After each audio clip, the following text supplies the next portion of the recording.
Hey guys, it's Andy here. So in this video, I'm going to show you this idea that I had to make this awesome looking ping pong ball lamp light thingamajig. I'm yet to come up with a name for it, but it's easy to make. So for this project, I'll be using this set of 100 fairy lights. Now you really need to make sure that they are the LED type of fairy lights that don't heat up. This is to prevent a toxic ping pong ball bonfire from burning down your house. Now obviously I'll also be using a whole lot of balls. Ping pong balls, or table tennis balls, whatever you want to call them. I found 2 packs of 72 of these online for very cheap. I also decided to use this rounded Tupperware lid to help guide the balls into position. Cue a whole bunch of rude jokes and we're ready to go. So I began by drilling holes into a whole bunch of ping pong balls. Need to make sure the hole is wide enough to fit the LEDs from the fairy lights. As you can see, it's just wide enough for the LEDs to clip in. I then got to work by drilling holes in around 100 ping pong balls. Once I'd done that, I used the Tupperware lid to help guide the ping pong balls into a ring shape.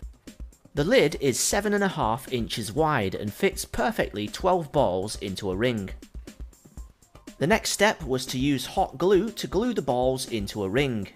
It's pretty obvious that you need to make sure the holes are facing inwards.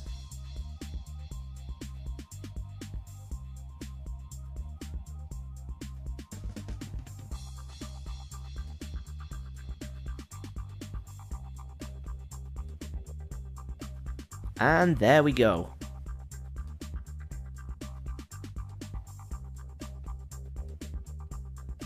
Because I had 100 fairy lights, I made 8 of these rings altogether.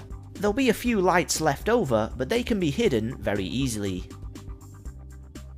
As you can see here, the ball rings stack very easily. And I'll be stacking them up in this position to create the lamp. Now it's time to insert the fairy light LEDs. I began with the very end LED of the cord and inserted them until the first ring was complete.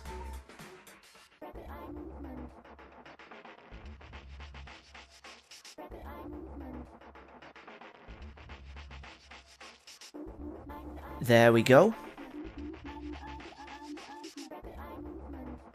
Nice.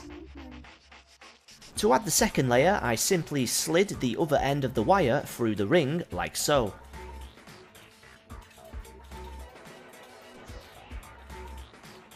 I then continued pushing in the LEDs around the ring just like with the first layer. I then basically repeated this process with all the other layers until it was complete. I tucked in the remaining leftover LEDs and flipped the whole thing upside down.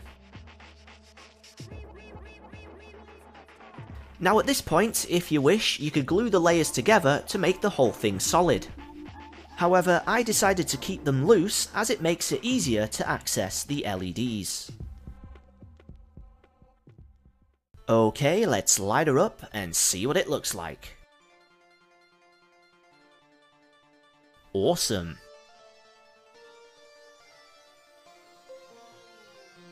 I then decided to swap out the original fairy lights for some of these multicoloured flickering ones. Nice. So there we have it, how to make an awesome yet simple ping pong ball illuminated lamp. I hope you enjoyed this video. If you did, don't forget to subscribe for more fun projects like this, and other than that, I'll see you next time.